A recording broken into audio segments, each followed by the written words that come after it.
Hello, welcome loves. Tricia here with Align by Faith. If you're new here or this is your first time seeing one of my videos, please share in the comments below on the platform that you're watching this video and share a little bit about yourself, where you're from, share your name, anything that you are working through that you would like some support with and prayers for. But today is Winter Solstice, and I'm going to share a little bit of a story and a little bit of background of my history and what has led me to start recording videos and sharing experience, truth, and hope here online on YouTube and other platforms, and just have the courage and the bravery to record raw, real content in my new home. I have a little space in my new home that I wanted to have to start sharing my journey and help inspire and uplift you and help you guys heal and transform anything that's not serving you. And so it was such a beautiful week because I got a tag on a post from a retreat that I was on 4 years ago in Sedona.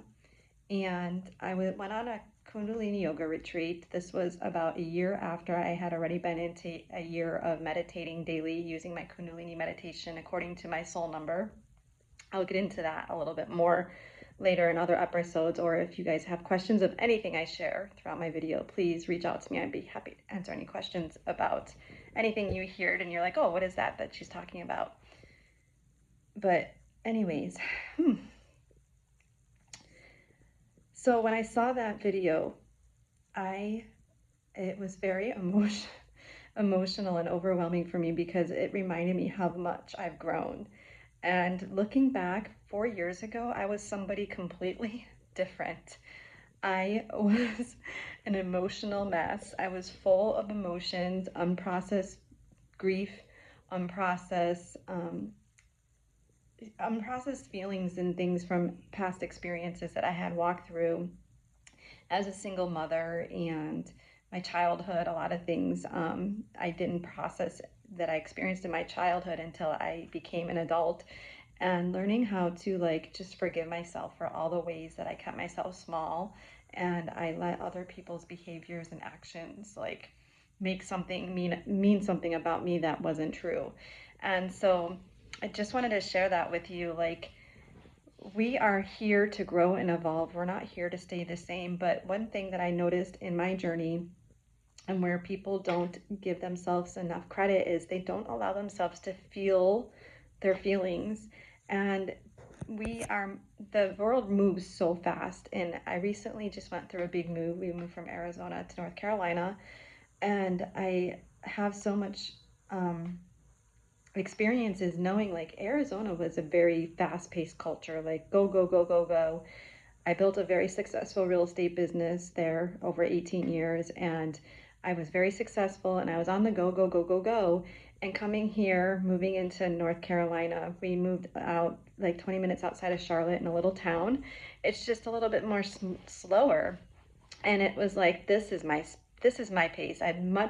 I'm a spiritual being, so I'm much more connected to energy and frequency and sensitivities, and I feel everything. I feel every word that's spoken. I feel it. Every experience I go through, I feel it in my body. And when for so long I wasn't allowing myself every day the times to process life, right? So life was going so quickly. I felt like I wasn't able to catch up. So once we got here, I started to have more time to myself and just to be able to relax and take time and move a little bit slower. And it's just been such a blessing to be able to do this and to really be in the state of presence. Things aren't moving that fast anymore, so I get more time just to be, just to feel. And in 2019, when God told me to, when I was going through my emotional turmoil season of my life, God told me I needed to stop drinking in order to be able to make a difference in my life. And I was like, okay, so I followed. I'm very obedient to what God tells me to do, by the way. When I get clarity, when I hear God speaking to me, I follow the commands, and I don't argue. And so I stopped drinking alcohol. And at the moment I stopped drinking alcohol, I started to want to do different things. I wanted to give my time and energy to other things like nurturing my home, cleaning my home, making sure we had a clean bedding every week, making sure we had meals in my house. Like everything changed at that moment in my life. And then I started meditating every day, and that's how I found Kundalini Yoga. And that's how I was at the retreat 4 years ago on Winter Solstice. And so Winter Solstice is a very special day for me because I know now that it's a day to really go inward and allow you to process your year, celebrate all the wins, let go of anything that you picked up on that wasn't here to serve you, and just really nurture yourself and your mind and your body and your spirit. And through my journey, I also now have developed a morning routine. Why I do that every day now, because if you are if you're somebody like me that's really an emotional being, 50% of humanity has an emotional authority where they're led by their emotions and their feelings, not the cognitive, not the logical mind. So excuse me. So I just want to give you some ideas. If you're like me, if you're somebody who feels everything, what can you do every day? First, it starts with a bedtime routine. It's to first review your day, anything that you're holding on to, anything that you're worrying, should have, could have, would have, any of those kinds of thoughts, give them, release them. You can release them by asking God, source creator, to take them from you or just give them over. Or you can write them out, write it on paper, give it to God. You can visualize yourself breathing through it, where you're feeling those emotions in your body. You can breathe and bring prana, life force energy, to those parts of your body and to release it so you can sleep well. And then when you wake up in the morning, checking in with yourself and asking yourself, how do you feel? And allowing yourself to become aware of how you're feeling, and then make a conscious choice from there how you want to choose to feel. Our brains are incredibly like resilient. They are meant to rebound. They're meant to be like elastic. So if you wake up feeling angry or hurt, or like somebody really hurt your feelings the day before, you can say, okay, even though that happened, I'm going to choose today to be a loving, kind, prosperous person. And it's, you make a conscious choice on who you're going to become every day. And from there, you can start to take a little bit more ownership of your life and not let your emotions really control you as much as you were. What happens, I think, is emotions aren't bad. They are guides.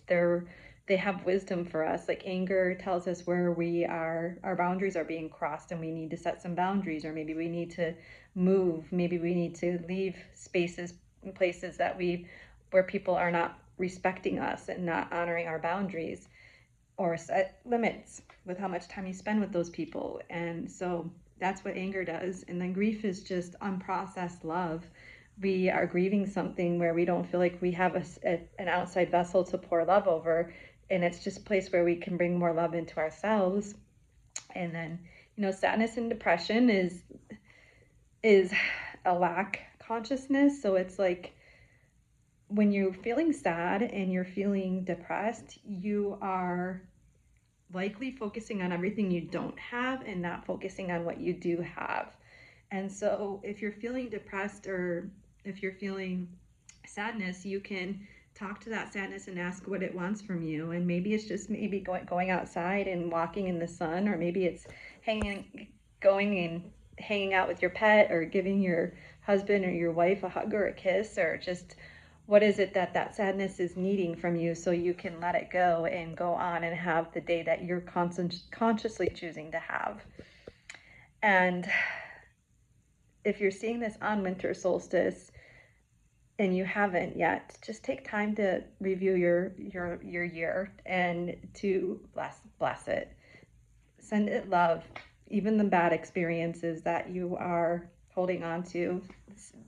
Everything, even the bad things, has a lesson for us, and it can teach us something. So I'll always say everything is just is, and it's my perception of, am I going to say this was bad or what, or it was just something that happened. It was just an experience that I've walked through, and here I am now, the miracle in the flesh. That's what we are.